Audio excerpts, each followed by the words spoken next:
జైపూర్‌లో train ఎక్కిచ్చేసి అయితే మా వారు ఎళ్ళిపోయారు. ఆ రోజు నైట్ చాలా ఘోరంగా నడిచింది. ఎందుకంటే మాకు middle bed, upper bed దొరికిందనమాట.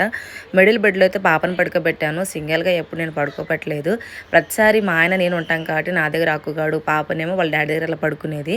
So, ఈసారి సిచ్యువేషన్ బట్టి అలా వెళ్ళాల్సొచ్చింది. ఇంకా నైట్ అంతా అయితే మేలుకొని ఉన్నానండి. నిద్ర లేదు. పగలు పడుకున్నామంటే పిల్లలు అదమ్మా, ఇదమ్మా అనేసి ఇంక అస్సలు పడుకోనిచ్చట్లేదు. ఇంకా తర్వాతకి ఈవినింగ్ అయ్యేసరికి ఇలాగ స్నాక్స్ అయితే ఇచ్చాను. తినుకుంటూ ఉన్నారు. ముంబైకి వచ్చామో లేదో ఇంకా ఫుల్ వర్షము దాదాపుగా అంటే ఒక 2 గంటల వరకు కంటిన్యూగా వర్షం పడతా ఉంది.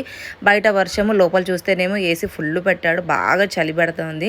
సరే ఇంక కాసేపైనా అలా పడుకుందాం అనేసి పిల్లల్ని నా ఒళ్ళో వేసేసుకొని అటు ఇటు తిరుగుతూ ఉన్నారు. అందుకని ఇంకా తప్పనిసరిగా ఫోన్ ఇచ్చేసి ఇంకా అలాగ చూసుకుంటూ కూర్చున్నారు ఇద్దరు. ఇంకా కాచిగూడ వచ్చామో లేదో అండి, మొత్తం మా భోగి అంతా ఖాళీ అయిపోయింది. మా పిల్లలు చూడండి ఇంకా మొత్తానికి ఇదంతా మాదే రాజ్యం అన్నట్లుగా ఆడుతూ ఉన్నారు. నెక్స్ట్ వీడియోలో ఏం జరిగిందనేది చెప్తాను. Bye bye.